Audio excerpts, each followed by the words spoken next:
राजन, तू पूछता है, यदि तू किसी को रुलाता है या किसी को दुख देता है तो क्या उसकी आत्मा तुझे श्राप देती है?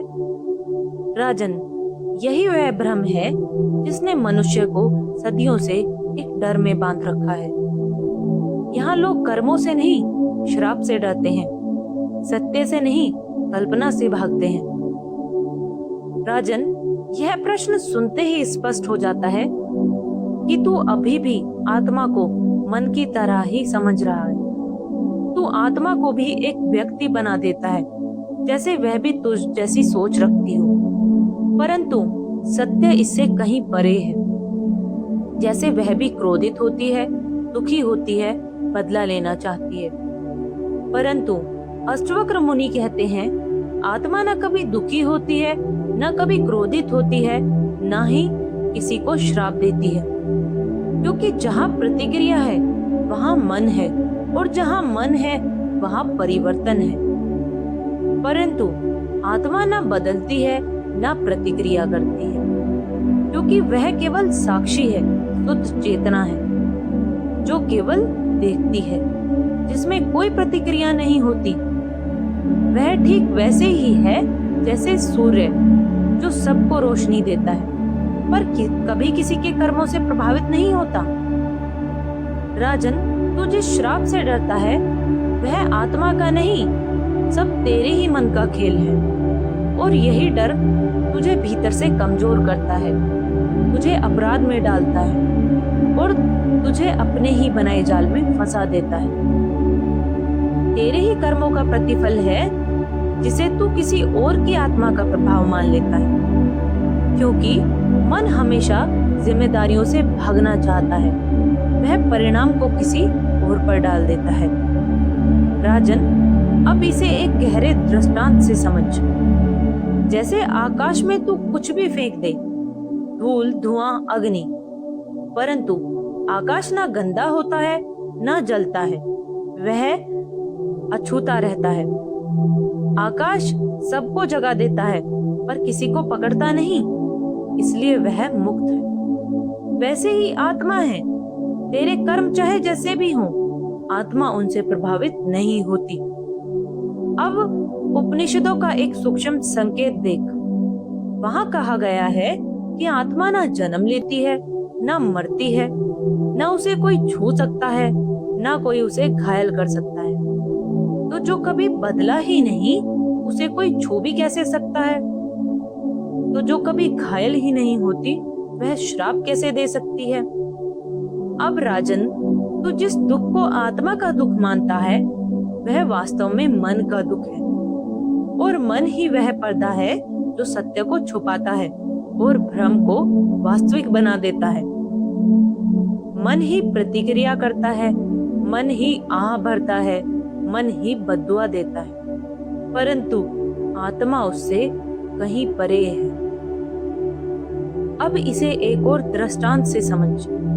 मान ले कि तू एक दर्पण है जिसमें कोई रो रहा है, कोई हंस रहा है। दर्पण हर चीज दिखाता है पर किसी भी भाव को अपने अंदर नहीं रखता। अब क्या दर्पण रोता है या वह हंसता है? नहीं, वह केवल दिखाता है। इसी प्रकार शरीर और मन रोते हैं, हंसते हैं, दुखी होते हैं, परेशान होते हैं, परंतु आत्मा केवल देखती है। अब वेदों का एक गहरा संकेत देख। वहां कहा गया है कि मन ही बंधन का कारण है और मन ही मुक्ति का। जिसे तू नियंत्रित नहीं करता वही तुझे नियंत्रित करने लगता है। यदि तू किसी को दुख देता है तो उसका मन आहत होता है, और हर आहत मन एक तरंग पैदा करता है, और वही आहत मन प्रतिक्रिया करता है जो तुझे श्राप के रूप में दिखाई देती है, परंतु वास्तव में वह तेरे ही कर्मों का प्रतिफल है। कर्म कभी नहीं खोते, वे केवल समय का इंतजार करते हैं। अब रामायण का एक गहरा प्रसंग देख। जब कैकेयी ने अपने मोह में आकर श्री राम को वनवास दिलवाया, तो क्या श्री राम ने उन्हें श्राप दिया? नहीं, उन्होंने उसे समझा, स्वीकार किया, क्योंकि वे साक्षी भाव में स्थित थे।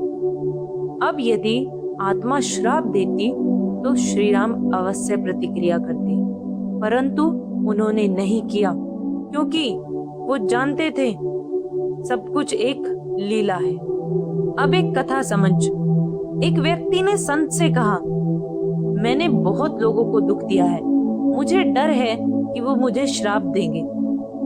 संत ने कहा, तुझे उनके श्राप से नहीं बल्कि अपने कर्मों से डरना चाहिए। अब राजन, यही सत्य है, कोई आत्मा तुझे श्राप नहीं देती, तेरे ही कर्म तुझे परिणाम देते हैं। अब इसे और गहराई से समझ। जब तू किसी को दुख देता है तो एक ऊर्जा उत्पन्न होती है जो लहरों की तरह फैलती है।